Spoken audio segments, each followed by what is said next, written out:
So, chat, this is what I want to do. He uploaded 6 days ago. Riloe with the big questions Greyzone Warfare needs to answer. A review. Tactical, slow-paced, realistic, eerie. A game where having knowledge of realistic firearms handling or terminal ballistics meant life or death differences. A game where one could spend hours lost in the jungle where slow, methodical tactics would be required for survival. A game which perfectly replicated the experience of a private military. I just want to say, since I was sick for 3 days last week, I watched a shit ton of people play the playtest. I cannot run this game, so no, I did not pay $35 for the early playtest. That is why I'm not playing it right now too. But this looks fun. This has potential. It feels empty because only 20% of the game is complete, that's for sure, but it's promising. Contractor thrust into a conflict zone. This was the experience I expected from this game. This wasn't what I got. What I got was completely surprisingly maybe something better. Let's go. See, I played 60 hours of this game over a week of pre-alpha testing, and this right here was the crux of that experience. There's a squad of 4 at Hunter's Paradise at this very moment in time, and I'm going there and I'm going to die. I'm getting intel of an enemy squadron attacking Hunter's Paradise in heavy numbers currently. Oh, okay. Oh, Some shit. inside intel. I like that. Maybe we should venture there. Yes. We could use, I think that Yes, we could Chad. use some Crimson backup. I've just called in a chopper to Foxtrot 2 if anybody wants to come along. Oh man, that's so cool. It's so cool. I don't know what to describe it, but it's just so cool in my opinion. Like, the military, like, he also plays these games in a way that makes them very cool. Like, he's cool to watch, simply in that makes any game he plays cool. But I feel like, you know, all I saw from people who were playing this game was people using some variant of an M4, and I was getting sick of that, to be honest. So I'm glad to see he's also using an AK. I don't know. This didn't match my first point, but I just want to continue with that. All right, let's do it. That right there is possibly the most brilliant part of Greyzone Warfare. It's why, in a game with an open world and a predominant focus on PvE, I was able to get into squad versus squad PvP battles that, and this is not an exaggeration, lasted sometimes upward of 3 or 4 hours. It's why, in a game with server crashes, GPU crashes, Unreal crashes, or a special combo meal of all three, and the game crashed. Whoa. I would instantly log back in and get into the action as quickly as I could. It's why I logged 60 hours in a game that's as unfinished as this, by far the longest I've ever played a game that is still in pre-alpha. Without a shadow of a doubt, whatever this game has right now is fun. The current loop offered by Greyzone Warfare is one of the most replayable and engaging loops I've seen in a very long time, especially for a game so early into development. But I'm not entirely sure that it's the loop the game intended. When I played an early pre-alpha restricted test of Greyzone Warfare months ago, I withheld any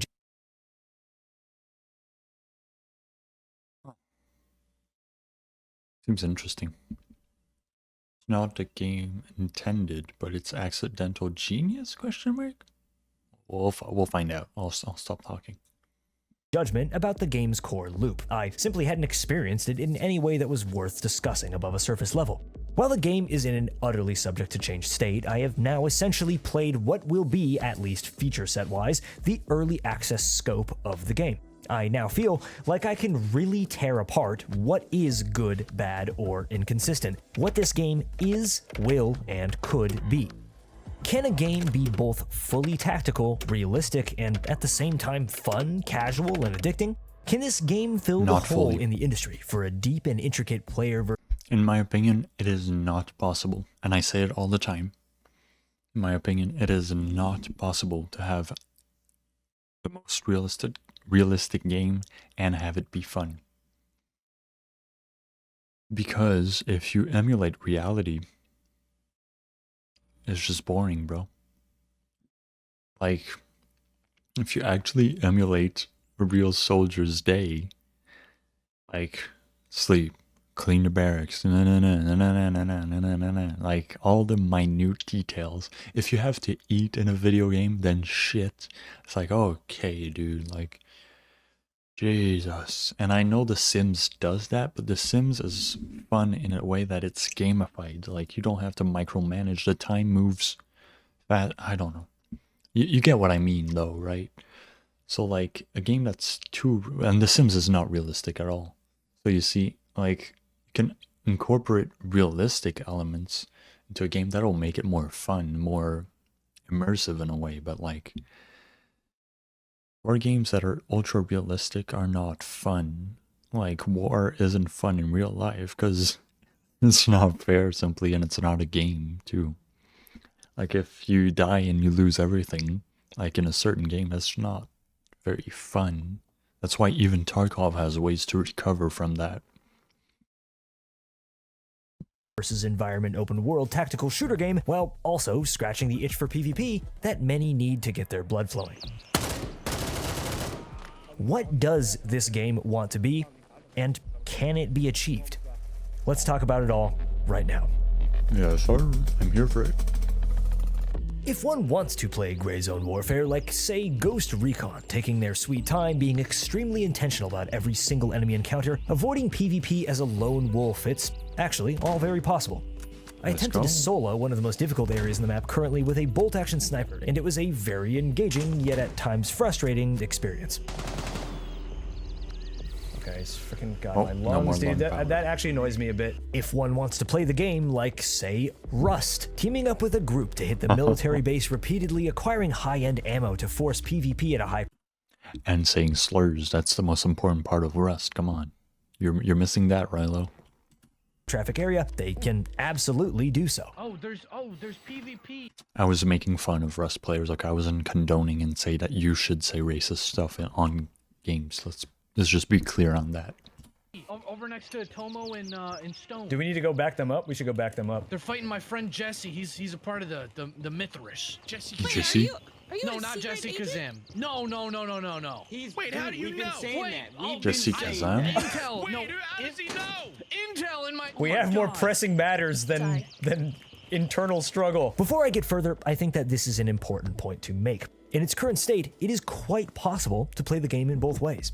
If one is tired of PvP, they can at any point decide to go for a lesser trafficked area. Sure, you're saying who never said racism things in games, though? I have never. I plead the fifth, and so should you. No, for real, sure, a few jokes here and there with your friends, sure, but like, there's some things that you can't say. Like, I don't know, calling people directly slurs, like, that's always something I found, like, and it's so common, you're right, it's so common in video games, like, I don't get it. Like, calling someone a slur, like, as if it was an insult, and using the word to make fun of people using it is two different things.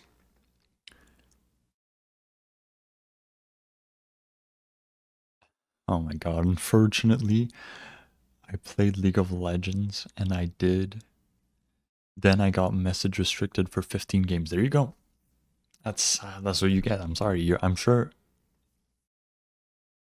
I know you, like, you're an okay person. It was just, you can't do that, and sometimes people don't understand the line, and it's hard to get the context of a joke when you're not participating in the joke and you just see the word pop up, right? That's why you need to be extremely careful with the context of what you say these words in. And yeah, but at the same time, like, you know what, I'm done. I don't want to say something stupid and be miseducated about this stuff, because I'm white. I don't know a damn thing about being persecuted. So let's just keep playing the video and watch. Yeah. If they're eager to get in fights, they can push for a point of interest or simply ask a faction member where the PvP is at and go straight there. If they're really frustrated and just want a task, they can hop over onto the PvE only servers and truly just kick back and go to town in any way that they want. When you are killed, your lootable body remains on the map. If you die to AI, you can gear up, return to the location, and recover your stuff. If you die in PvP, you will likely immediately return to that location and contest it, beginning, like I said before, potentially an hours-long faction-on-faction war. Gear fear is not really a thing in this game. With the way helicopters work, with the fact that you as the player never leave the playable open world when on a server instance, this game has traded out a degree of stress, loss, and intensity for replayability. This is the fastest-paced, slow-paced game I have ever played. That's good. The degree to which I like the game that. is fun, casual, and accessible was quite surprising to me considering the niche that it seemed to initially be going for. It was a shock to me, for example, that content creators and fans of games like Call of Duty DMZ, Escape from Tarkov, or Rust seem to enjoy the game instantly and intuitively for its fast-paced PvP. That wasn't how the game was marketed, nor was it the target audience that the game seems to have been developed for. But also, I think we need to add in context that the game one isn't finished. Some of the mechanics are not tweaked yet. The map is much smaller than the final plan is, and the faction system isn't refined yet. So maybe right now that's good. I'm sure this will... I like DMZ, I'm sorry. But the game right now is fun. That's good.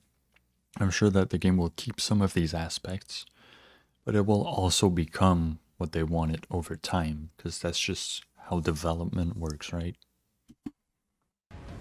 Greyzone Warfare seems to have the potential, in my opinion, to have fallen prey to a fate which befell games like the aforementioned Tarkov or Rust, that they inadvertently created a loop which was highly enjoyable to a group of people or playstyle the game wasn't originally trying to deliver to.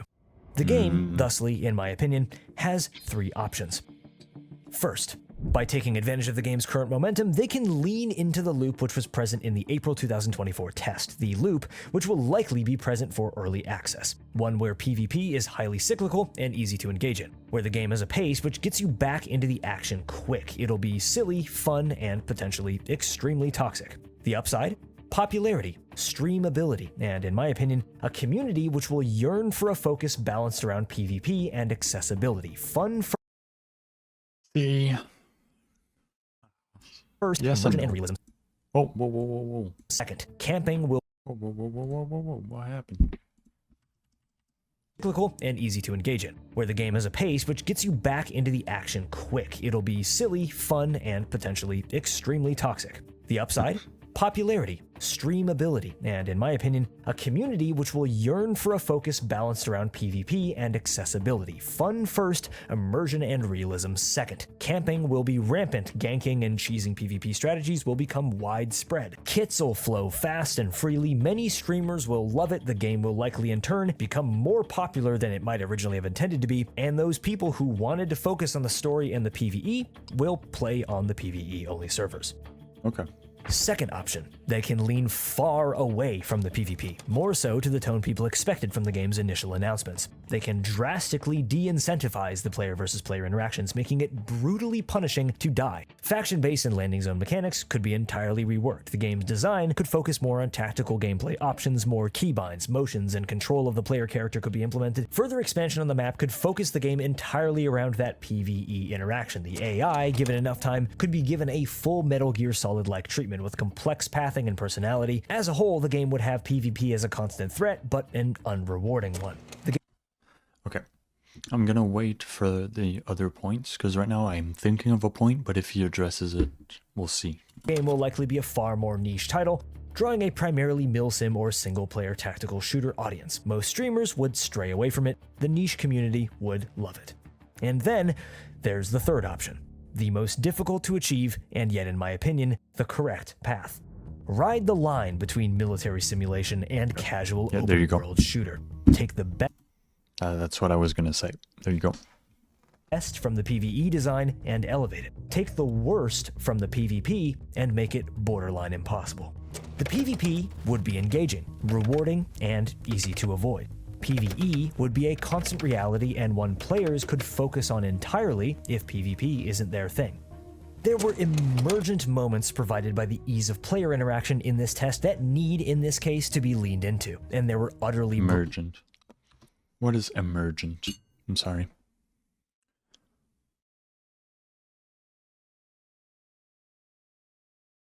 Come on. Emergent. Meaning. Emergent, a rising casualty or unexpected. Rising casualty or unexpectedly. Calling for immediate action, urgent. Okay. broken and downright stupid, exploitable elements, which ruined the game's ability to truly feel hardcore, realistic, or grounded in a way which would feel meaningful in the long term. I truly believe that this line can effectively be walked. Let's break down the specific elements of design that will help the game do so. All right. Teach me Fans how in to... the online community voiced the sentiment repeatedly during this test. Why market this game through streamers? Why were so many Escape from Tarkov content creators given keys? It's an important topic to discuss. To my knowledge, no one was ever paid or even urged to talk about this game. The people who have played up until It's because they were yearning for it, and they were like, okay, easy people to sell our games, not because they're stupid, but because our game is good and we're confident in it, and these people need something else, so we're going to give them something else. That's what I think. now are all people who initially showed interest in it and requested to be involved. It is because so many streamers and content creators took part in this playtest that player versus player combat was so widespread. It's what viewers want to see. It revealed as well how easy the PvP was to exploit. Two topics became a widespread point of contention: LZ camping, either infill or exfil, and forward operating base raiding. The latter is a planned mechanic in the game. The fob is part of the living map, and while friendlies inside cannot kill each other, enemy players can move near it and kill the unsuspecting PMCs inside.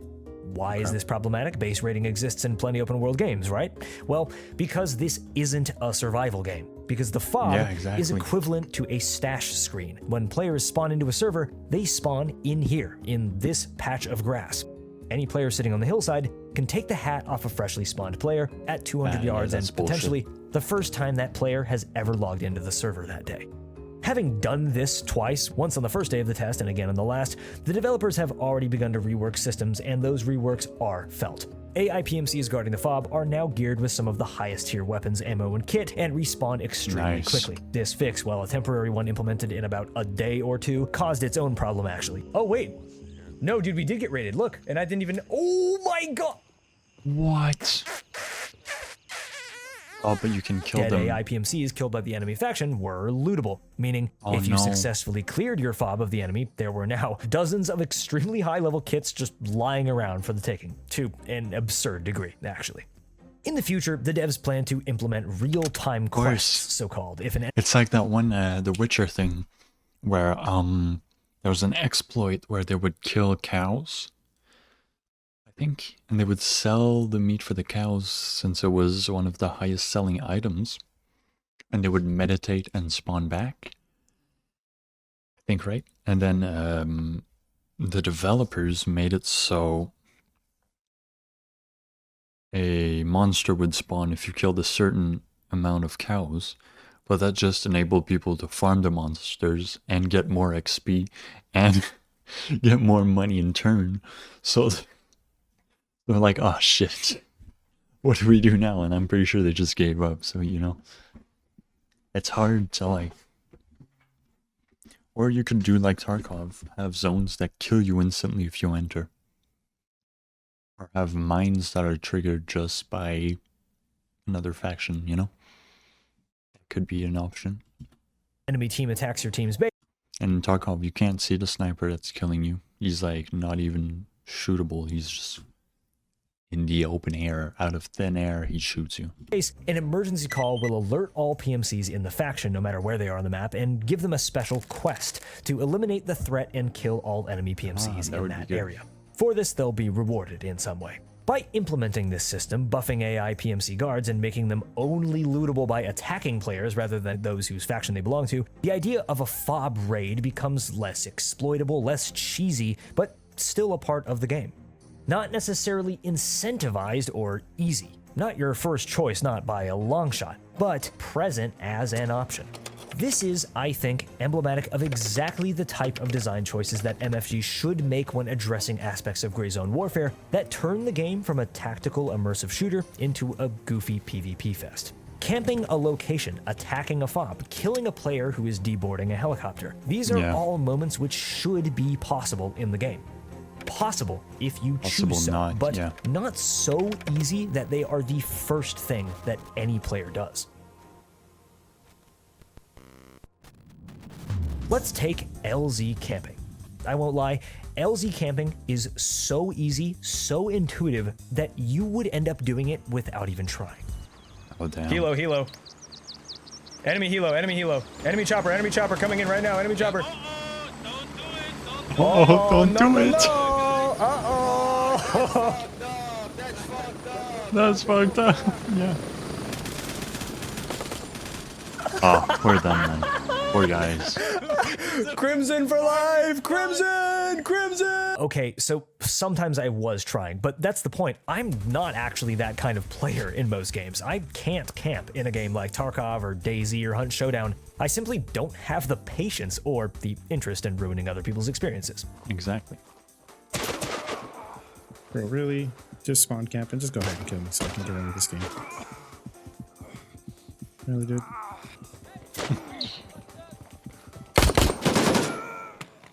Damn. They're literally just spawn camping. Riloe. Their chat. There's clearly something It's him. flawed with the game. Camping was so easy to do in this game, you would end up effectively camping in LZ by proxy of simply playing the game normally. Essentially everyone who did play it during this test, I think, would agree. By returning the ability for PMCs on helis to defend themselves, the first thought a player on the ground has when they hear one might not be, well, I'd better rush there and kill them before they can kill me. This, as well as allowing several landing locations rather than just one within an LZ, would turn the helicopter LZ system into what it truly should be. A mode of transportation, a way to return to the action quicker while putting oneself at a slight risk. Yes, exactly. You have an area and you have multiple spots in that area and more than a usual party, so that way even if they would have to spread the cover, but then there's also a chance that you don't land in one of the places they're covering, and even if they're covering and you're two, it's a 2v1, right? It's not that bad. How they were when I played in its pre-alpha test state, LZ's helis were the PvP. And not, and this is important, in a way that felt intentional. So, let's take a step back here. Imagine this. You're out with your squad in the jungle, bringing a tracking device to a bandit outpost where you need to plant it and collect evidence. On the way, you take out some lower-level pirates on a patrol and avoid a convoy of military as they pass through the outskirts of a town on their way towards their outpost near Ground Zero. A helicopter flies overhead. You check your Blue 4 tracker. It's not one of yours. You and your squad hit the deck, hugging the bushes so snipers on the bird can't spot you. After it passes, you move on and secure your target, and as quickly as you can, move towards a landing zone. Using your GPS, you pick an exfil location just out of earshot of a nearby military camp. 7 minutes till pickup. You dig in and wait. But just your luck, there's rustles in the bushes. An enemy squad out of nowhere. They were on the way to raid that nearby camp and capture it for their faction. You know that if they have a foothold in this section of the jungle, they will make traversal near important POIs far more difficult for your side. You decide to engage. You take one by surprise and drop him, but the other two zero your location far quicker than you expected. You lose most of your squad, and falling back for dear life, you move away from the LZ. You put out the SOS on the global faction channel for backup and quickly disappear into the jungle. You'll need to rotate far closer to the forbidden zone than you'd like, but the only other option is to go straight through the enemy. Near the mountains, you're suddenly battered by wind and you feel like you hear voices. You know an anomaly like this can't physically hurt you, but alone out here, that fact does not help your nerves. The 300 or so millisieverts that you're soaking up by even being this far central doesn't help. Eventually, you make it to a more remote location and call the bird. He's halfway to you, but he reroutes across the jungle to pick you up here. You can finally relax a bit. By the time that you're back at the fob... Sorry, I forgot to react. This was like... He was like, imagine this, and he drops a whole scenario on us. Jesus Christ. Oh my god. ...have turned in your tasks to traders, your buddies have re-geared and are halfway back across the island to what has erupted into full-scale faction-on-faction combat where your squad died with both sides calling for reinforcements. Well, you can't rightly leave your guys to go and fend for themselves. You grab a couple other boxes of ammo, bottles of water, and you're right back out there. This is what I imagine this game could be. I fictionalized a scenario that, given time, could very literally take place in Greyzone warfare. This guy's imagination is great. I love it. And yeah, I think that's the dream scenario of like, not every single game, but you know, like, possibility, and that's actually part of the gameplay loop. And because you gotta add unpredictability too, but like a game that facilitates this kind of scenario would be amazing. I added details to some features that I know are planned in the game, like factions being able to capture and control military or bandit camps, multiple landing locations within a single LZ sector, and AI convoys or patrols. I also mentioned details that I'd personally like to see, like the ability to reroute a little bird mid-flight. With a focus on player versus environment interactions that feel meaningful and rewarding enough that PvP encounters naturally come about by proxy, this game could very literally be the ultimate PvEVP tactical modern military shooter experience. I'm even totally on board with Oh yeah, we'll continue, but what I would like to see is have a fixed amount of little birds that you share through the faction, so that if you want to go to a certain point, you give orders and they're like, okay, well, we're gonna do this first and then we're gonna go there, so you can hop out or decide to stay on. But that could create like a situation like a kid hops into the elevator and presses all the button, you know? So you need to be careful and trust other people with that. So it's a hard, tough call here. Tactical modern military shooter experience. I'm even totally on board with PvP becoming a regular and exciting part of the game. Like I said back at the beginning, that faction camaraderie was an aspect of it that I didn't expect, but enjoyed the most of anything that I experienced in the game thus far. In a way, that's the best support that I could give for the game. Every issue that I had with it felt fixable, tweakable, something that, given time, could be reinterpreted, reworked, or removed entirely to support a cleaner version of what niche this game could fall into, or, even better, create for itself. Something that sets Madfinger Games apart from other tactical shooter indie devs is not just their passion, but their willingness to sacrifice their pride in order to make decisions. The team is small and dedicated now, and seeing what they've accomplished, like a certain game that took fucking shit ton of backlash to be like, oh, sorry, I don't know which game I'm talking about or which company, but you know. In the incredibly short amount of time the game's been in development, continues to impress me. What is actually more impressive, though, is how open they seem to be to fundamentally changing aspects of their game that aren't working, aren't fun, or aren't building the game in the direction that it should be. The developers fundamentally won't be able to please everyone. If they try to, they'll fail. But I do have evidence that they are ready, willing, and able to take criticism or advice from the community, work that information through their own needs, capabilities, and intentions, and come out the other side as stronger devs making a better game. GCW has a long ways to go before it'll truly feel like that little story that I just told, but seeing the ungodly speed at which the developers both respond to and implement features based on feedback, I do legitimately have zero doubt that they could make happen basically anything that they want. Exactly, and that's what's awful about this game, is that the developers seem to give a shit, quite simply. That's about it, they just give a shit. That's refreshing somehow. That's kind of worrying about the gaming industry, that it's that it's refreshing when someone gives a shit. But it is, like... If it is the direction that they want to go. Until those days come, I'll say this.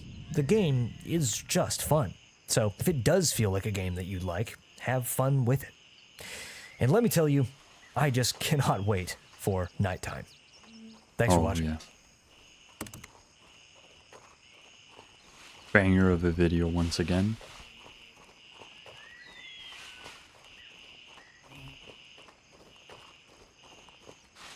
Always bangers, this guy, I swear.